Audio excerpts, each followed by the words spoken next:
സലാഹുദ്ദീൻ അയ്യൂബിൻ്റെ കോട്ടയിലെ വിശേഷങ്ങൾ തുടരുന്നു. ഈ കോട്ടക്കുള്ളിലെ പള്ളികളുടെ കൂട്ടത്തിൽ ഏറ്റവും വലിയ പള്ളിയാണ് മസ്ജിദ് മുഹമ്മദ് അലി ബാഷ എന്ന ഞങ്ങളിപ്പോഴുള്ള ഈ പള്ളി. വളരെ മനോഹരമാണ് ഇതിൻ്റെ അകത്തുള്ള കാഴ്ചകളൊക്കെ. ഈ പള്ളിക്ക് മുഹമ്മദ് അലി ബാഷ മസ്ജിദ് എന്ന പേര് വരാൻ കാരണം അദ്ദേഹമാണ് ഈ പള്ളിയെ നിർമ്മിക്കാനായി കൽപ്പിച്ചത്. അങ്ങനെ ഞങ്ങൾ പള്ളിയുടെ കോർണറിൽ പോയി ളുഹർ നിസ്കാരം കഴിഞ്ഞ് അവിടെ ഇരിക്കുമ്പോഴാണ് ഒരു മിസ്രി ഞങ്ങളെ കണ്ട് സംസാരിക്കുന്നത്. നിങ്ങൾക്ക് ഈ വീഡിയോയിൽ അദ്ദേഹം ഞങ്ങളോട് സംസാരിക്കുന്നത് കാണാൻ സാധിക്കും. നിങ്ങളെ വളരെ ഇഷ്ടപ്പെട്ടു എന്നും നിങ്ങളുടെ സംസ്കാരങ്ങളും ഡ്രസ്സിങ് രീതികളൊക്കെ വളരെ ഇഷ്ടപ്പെട്ടു എന്നാണ് അദ്ദേഹം പറഞ്ഞത്. അങ്ങനെ പള്ളിയുടെ ഉൾവശത്തെ ജനൽവാതിലുകൾക്ക് മുകളിൽ എന്തോ എഴുതിയത് കണ്ടത് ശ്രദ്ധിച്ചു നോക്കുമ്പോഴാണ് മനസ്സിലായത് അത് ഖസീദത്തുൽ ബുർദയുടെ വരികളാണെന്ന്. ഈ പള്ളിയുടെ ഓരോ ജനൽവാതിലുകൾക്കും മുകളിൽ ഖസീദത്തുൽ ബുർദയുടെ ഓരോ വരികൾ ഇങ്ങനെ എഴുതിയതായി കാണാൻ സാധിക്കും. ഇപ്പോൾ പള്ളിയുടെ പുറത്താണ് നമ്മളുള്ളത്. ഈ പള്ളിയുടെ നിർമ്മാണത്തിന് ആരംഭം കുറിക്കപ്പെട്ടത് 1813 അങ്ങനെ പള്ളിയുടെ നിർമ്മാണ പ്രവർത്തനങ്ങളൊക്കെ അവസാനിച്ചത് 1848 ഏകദേശം 52 മീറ്ററോളം ഉയരമുള്ള കുബ്ബ നമുക്കിവിടെ കാണാൻ സാധിക്കും. ഒപ്പം ഉയർന്നതായ 2 വലിയ മിനാരങ്ങളും. മാഷാ അല്ലാഹ്, ഇവിടെ നല്ലൊരു കാഴ്ച നമുക്ക് കാണാനായിട്ട് സാധിക്കും. ഓൾഡ് കൊയ്റയിലെ ഒട്ടുമിക്ക ബിൽഡിങ്ങുകളും നമുക്കിവിടെ കാണാനായിട്ട് സാധിക്കും. ഇത് പള്ളിയുടെ പുറകു വശത്താണ് ഇപ്പം ഞാനുള്ളത്. നിസ്കരിച്ചതിന് ശേഷം ഇവിടെ വന്നു. ഇവിടെ കാണാനായിട്ട് ഒരുപാട് കാഴ്ചകൾ നമുക്കുണ്ട്. ഒരുപാട് രാഷ്ട്രങ്ങളിൽ നിന്ന് വരുന്ന വിനോദസഞ്ചാരികൾ ഇവിടെ ഫോട്ടോ എടുക്കുന്നതായിട്ട് നമുക്ക് കാണാൻ സാധിക്കും.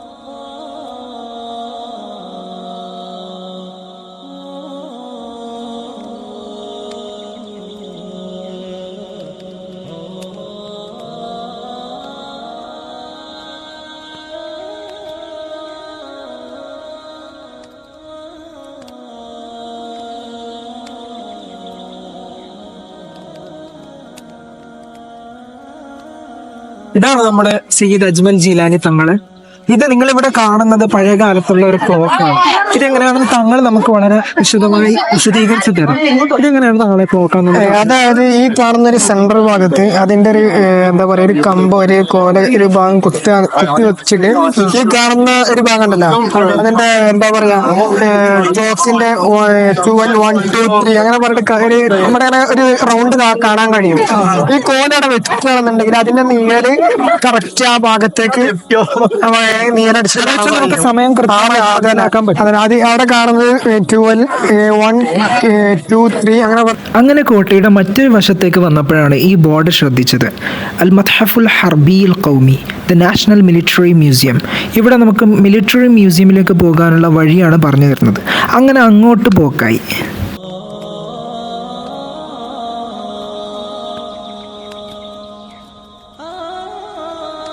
അങ്ങനെ ഞങ്ങൾ മ്യൂസിയമിലേക്ക് കടക്കാനുള്ള ഗേറ്റിൻ്റെ അരികിലെത്തിയപ്പോൾ ഇവിടെ ഒരു ഫംഗ്ഷന് വേണ്ടി ആളുകളൊക്കെ റെഡിയാവുകയായിരുന്നു. അതായത് ഇന്നവിടെ ഒരു കല്യാണമുണ്ട്. ഞങ്ങൾ മ്യൂസിയമൊക്കെ സന്ദർശിച്ച് തിരിച്ചു പോകുമ്പോഴാണ് വധുവരന്മാർ കാറിലൂടെ അങ്ങോട്ട് വന്നത്.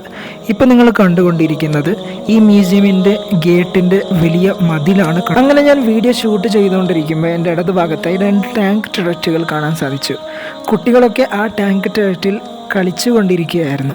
പലരും അത് വീഡിയോ എടുക്കുകയും വളരെ കൗതുകത്തോടെ നോക്കി നിൽക്കുകയൊക്കെ ചെയ്യുമായിരുന്നു.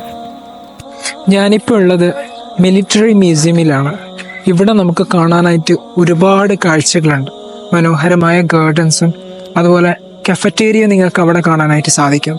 പിന്നെ നമ്മൾ നേരത്തെ വന്ന സലാഹുദ്ദീൻ അയ്യൂബിയുടെ ആ ഒരു കോട്ട, അതിൻ്റെ മുകൾ ഭാഗം നിങ്ങൾക്ക് അവിടെ നിന്ന് കാണാനായിട്ട് സാധിക്കും.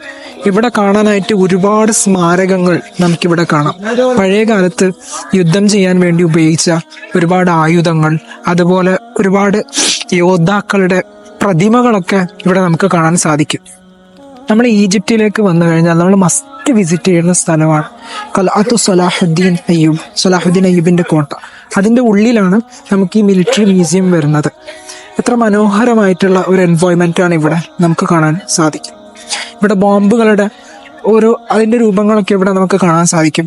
അതുപോലെ ഒരുപാട് എയർക്രാഫ്റ്റുകളും യുദ്ധവിമാനങ്ങളും ഒക്കെ നമുക്കിവിടെ കാണാൻ സാധിക്കും. ഞങ്ങൾ മ്യൂസിയമിൻ്റെ അകത്തേക്ക് പ്രവേശിച്ചപ്പോൾ തന്നെ കണ്ടത് ഈ ഗാർഡനുകളും അതുപോലെ എയർക്രാഫ്റ്റുകളും അതുപോലെ ബോംബുകളൊക്കെയാണ്. ഇവിടുന്ന് നമ്മൾ നേരെ പോയത് മ്യൂസിയമിൻ്റെ ഉള്ളിലോട്ടാണ്.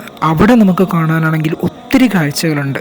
പഴയ കാലത്ത് ഒരുപാട് രാജാക്കന്മാരൊക്കെ ഉപയോഗിച്ച അവരുടെ അവശേഷിപ്പുകളും അവരുടെ ആയുധങ്ങളും ഇങ്ങനെ ഒരുപാട് കാണാനും പഠിക്കാനും നമുക്കുണ്ട്. പിന്നെ ഇവിടെ വീഡിയോ എടുക്കാൻ അതുപോലെ ഫോട്ടോ എടുക്കാനൊക്കെ അവർ കുറേ നേരമൊന്നും അനുവദിക്കാത്തത് കൊണ്ട് നമുക്കിവിടെ ഫോട്ടോ എടുക്കാനൊക്കെ പരിമിതിയുണ്ട്. വളരെ വലിയ മ്യൂസിയം ആയതുകൊണ്ട് തന്നെ നമുക്ക് കാണാൻ ഇനിയും ഒരുപാടുണ്ട്. ഒറ്റ ദിവസം കൊണ്ട് കണ്ടു തീർക്കാൻ പറ്റുന്നതല്ല.